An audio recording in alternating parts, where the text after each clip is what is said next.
Hello， 大家好，我是老高，欢迎观看本期视频。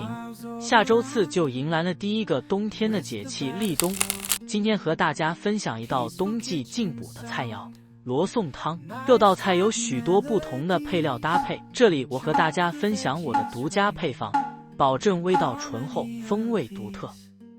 先来处理罗宋汤的核心之一——牛肉，我用的是牛腩，肥瘦相间。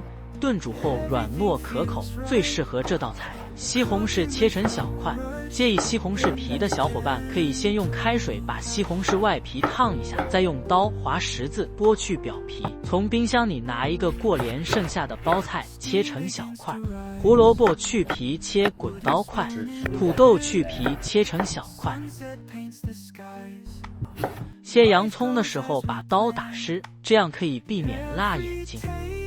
我把甜菜根切成了块，追求口感的朋友也可以切成丝。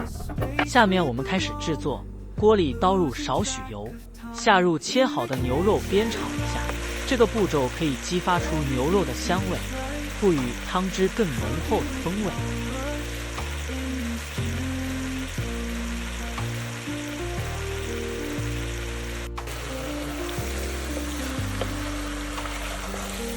待牛肉外表变色，就可以盛出锅备用了。加入2小块黄油，黄油融化后加入洋葱炒香，加入西红柿炒烂，加入甜菜根、土豆和胡萝卜一起翻炒出香味。不喜欢土豆炖化入汤汁的小伙伴，可以炖煮30分钟后再放入土豆。加入煸炒好的牛腩，倒入适量的开水，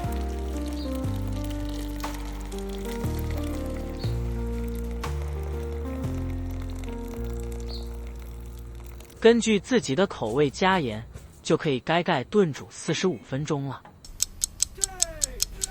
炖煮30分钟后，开盖确认有足够的汤汁，并且加入包菜。最后再盖上盖子，炖煮15分钟就完成了。